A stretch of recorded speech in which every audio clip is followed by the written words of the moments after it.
Hey guys, it's Mel here from simplylive.com.au. I wanted to do a video today on pet sitting. I get asked a lot of questions about that. I'm actually going to do a little series to try and keep the videos a little bit shorter. So this video is just purely going to be some of the advantages that I see in doing pet sitting. I will do another on some of the considerations, pitfalls, downsides maybe, and then some of the things that you have to do to help you get ready or to get new pet sitting jobs.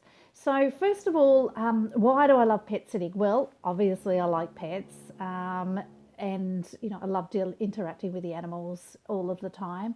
I love cats, I love dogs. I'm also quite comfortable with snakes, and I've done chameleons and birds, fish, things like that. Small farm animals. So you get to pick and choose. I meet the most incredible people. Now, of course, not every host, not every place is fantastic, but so many people are really cool.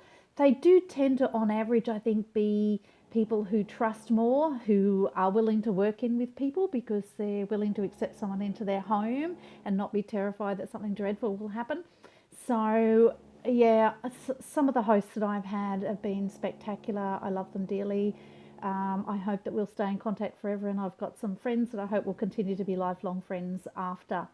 The company of the pets, obviously. I mean, when you're traveling, even for a short time, it's you may or may not have people with you. I'm on my own, so it's lovely to have cats to snuggle up with, and sometimes even dogs to snuggle up with at night, to sit on the couch with, to chat to, walking around the house, chatting to them while you're cooking, all of those sorts of things. And you do get to select, if you're looking to pet sit, you apply for pet sits that have the sort of pets that you like. So if you can't stand cats or are allergic to them, don't apply for pet sits that have got cats in them. Obviously, same with dogs. If you don't want big dogs, whatever. It limits your choice the more picky you are, but nonetheless, you can pick. And if you're happy to do other sorts of animals, well, that will extend your choice out. When you've got a pet sit with dogs, the great thing with that, the dogs are a little bit more work than cats are because you normally have to walk them. If they're indoor dogs, you're going to have to take them out to do wees several times a day, which limits you being able to get out and sightsee in an area or spend time away from the home.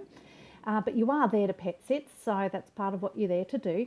But one of the things I love about it is that you do have to get out and walk them, which means you get some exercise, but also you get to know the people in the neighbourhood. And normally the people in the neighbourhood know the dog.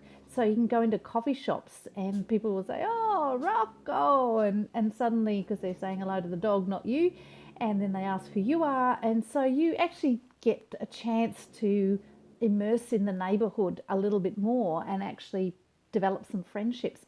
When I was in Rome, those friendships, apart from getting known down at the local coffee shop, extended to the friends of the house sitter. A lot of times, if you've got a great house sitter, they'll introduce you to the neighbours or some of their friends, which means, Easter Sunday, I got to have Easter lunch with a beautiful Italian family on their special Easter lunch because, I was friends and looking after the dog. So it does allow you to immerse in the community more rather than just sightsee an area, actually understand the culture and the area a lot more. Cats obviously are easier to look after. They don't require walking as much, and they're easier in that regard. They can keep you awake a little bit at night, and that sort of stuff. But then you don't have that advantage of getting to know the neighbourhood because most people, you don't go out and walk the cat and know the people in the neighbourhood. Obviously, it's free rent. That's one of the biggest advantages. It's free rent, but it's also highly advantageous to the people doing the pet sitting. I mean, depending on where they are in the world, they're probably going to be paying between 30 and say €70 a day per dog, if it's a dog, or per pet, to have their pets looked after in a boarding home and a kennel, and then the pet is misplaced from home, not used to its surroundings and so forth. So, I've pet sit for people who've got 3 dogs and 5 cats or 14 cats or, just a couple of cats or dogs or whatever. And it's saving them considerably. So hopefully they are as gracious about that as the fact that you're getting free accommodation in there. You also potentially get free food, and that's up to you to discuss with your hosts. I certainly insist that they supply me with all sorts of things like condiments and oils and, you know, those staples that I'm not going to race out to buy for a few days or a week. And then I just buy my own fresh food. But, you know, I also recognise that there is a lot of paid pet sitting around. So, you know, I could be charging and just buying my own food or asking them to supply food. And I will probably do more and more of that or elements of that in there as well, depending on the situation, to ensure that I can keep going and keep doing what I love to do. Because if I constantly do it for free, then, you know, I've got to find another way to support myself as well. So people are willing to do it in some countries, not in all countries, but certainly in the UK and France and Germany and Australia, US. People are used to paying for kennels and so forth, so sometimes they're willing to pay for that.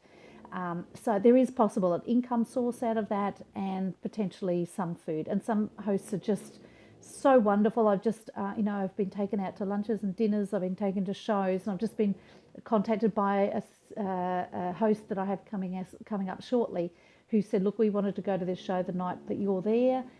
We'd love you to come with us if you're interested." So lots of little perks and just getting a different feel. You know, you're actually involved in the community and the culture of the area. And yeah, I just love it. This video is short because there's only seemingly a few advantages, and I know that there's a big list of potential pitfalls and that I'm going to go through with you. But please don't think that length of that video equates to me as the importance of the disadvantages. Obviously, I do this. I've been doing this for a couple of years now, and I love it. Absolutely love it. There are things that go wrong, yes, but I love it, and there's so many advantages. So I hope you can think up some for yourself as well. I think I've covered all of them off the top of my head. If you like our videos, please make sure that you subscribe to the channel, that you hit like on this video and share it with your friends. Share it with people who may be considering traveling. Have they thought about pet sitting? Have you thought about sitting? And don't forget, you can do it in your own town. You don't need to travel somewhere to pet sit. You might want to just rent out your house for the summer holiday and get some income and then go and pet sit somewhere else. There's lots of ways that you can utilise pet sitting even within your own area, and just to see another side of town. You know, you might want to swap with someone and you pet sit their pets and they pet sit yours, and just go and see a different town locally as well, or a different part of your own city. Lots of good opportunities, so make sure that you share this video to share some ideas around, and I will talk to you soon. Bye for now.